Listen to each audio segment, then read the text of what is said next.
Letter 533 by Charles Lamb, p.m. July 14, 1831. Collier's book would be right acceptable, and also a sixth vol, just published of Nichols's Illustrations of the Literary History of 18th Century. I agree with you, and do yet not disagree with W.W. As to H., it rejoiced my heart to read his friendly-spirited mention of your publications.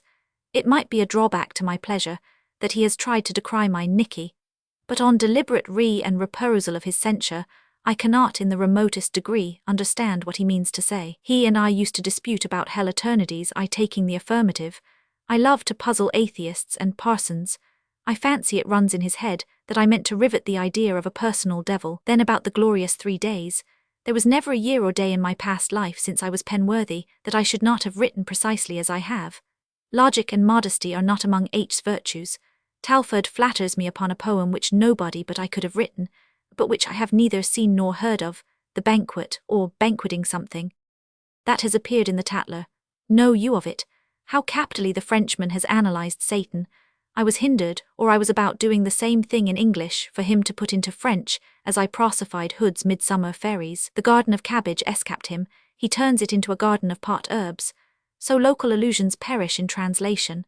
About 8 days before you told me of Ar's interview with the Premier, I, at the desire of Badams, wrote a letter to him, Badams, in the most moving terms setting forth the age, infirmities and sea of Coleridge.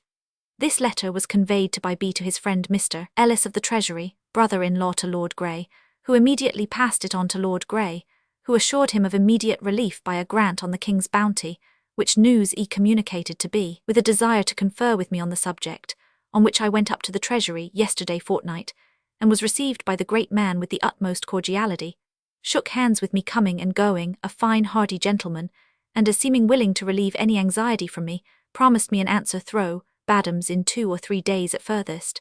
Meantime Gilman's extraordinary insolent letter comes out in the Times.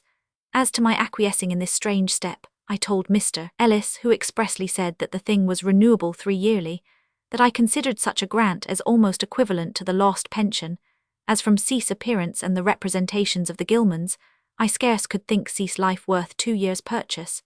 I did not know that the Chancellor had been previously applied to. Well, after seeing Ellis, I wrote in the most urgent manner to the Gilmans, insisting on an immediate letter of acknowledgment from Coleridge, or them in his name to Badams, who not knowing C had come forward so disinterestedly amidst his complicated illnesses and embarrassments, to use up an interest, which he may so well need, in favour of a stranger.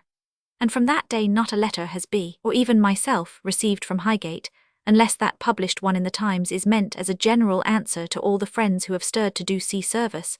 Poor C is not to blame, for he is in leading strings. I particularly wish you would read this part of my note to Mr. Rogers. Now for home matters, our next 2 Sundays will be choked up with all the Sugdens. The 3rd will be free, when we hope you will show your sister the way to Enfield and leave her with us for a few days. In the meanwhile, could you not run down some weekday afternoon, say, and sleep at the Horse-Shoe? I want to have my 2d vol. Elia's bound specimen fashion, and to consult you about 'em. Kenny has just assured me that he has just touched £100 from the theatre. You are a damned fool if you don't exact your tithe of him, and with that assurance I rest. Your brother Fool C.L. Collier's book would be his History of English Dramatic Poetry, 1831. Nichols's Illustrations had been begun by John Nichols, and 6 volumes were published between 1817 and 1831. It was completed in 2 more volumes by his son, John Bowyer Nichols, in 1848 and 1858. H. Leigh Hunt.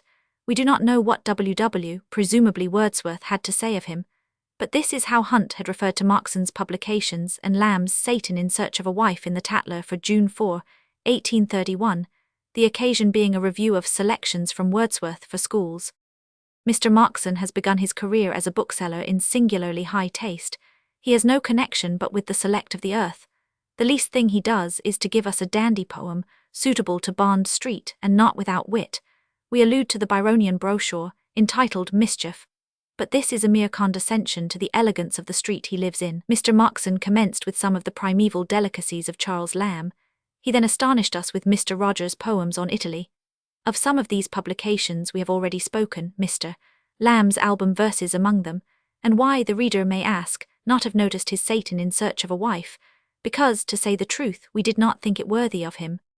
We rejoice in Mr. Lamb's accession to the good cause advocated by Sterne and Burns, refreshed by the wholesome mirth of Mr. Moncrieff, and finally carried, like a number of other astonished humanities, who little thought of the matter, and are not all sensible of it now, on the triumphant shoulders of the glorious 3 days. But Mr.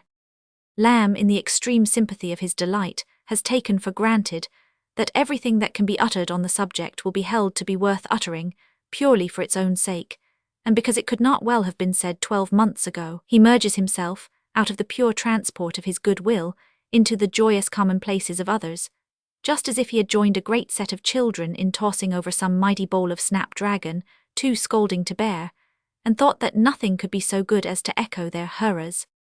Furthermore, we fear that some of his old friends on the wrong side of the house would think a little of his merriment profane, though for our parts, if we are certain of anything in this world, it is that nothing can be more Christian. The Banquet, I cannot find this poem, it is, I think, not in the Tatler.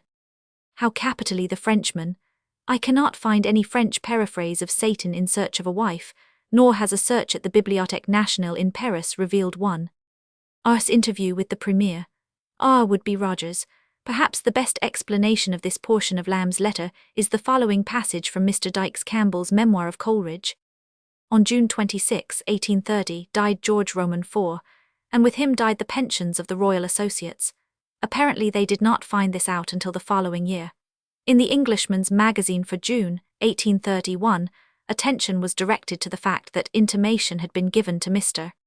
Coleridge and his brother associates that they must expect their allowances very shortly to cease, their allowances having been a personal bounty of the late king. On June 3, 1831, Gilman wrote a letter to the Times, in consequence of a paragraph which appeared in the Times of this day. He states that on the sudden suppression of the honorarium, representations on Coleridge's behalf were made to Lord Brougham, with the result that the Treasury, Lord Grey, offered a private grant of £200, which Coleridge had felt it his duty most respectfully to decline. Stuart, however, wrote to King William's son, the Earl of Munster, pointing out the hardship entailed on Coleridge, who is old and infirm and without other means of subsistence. He begs the Earl to lay the matter before his royal father. To this a reply came, excusing the king on account of his very reduced income, but promising that the matter shall be laid before his Majesty. To these letters, which are printed in Letters from the Lake Poets, pages 319–322, the following note is appended. The annuity was not renewed, but a sum of £300 was ultimately handed over to Coleridge by the Treasury.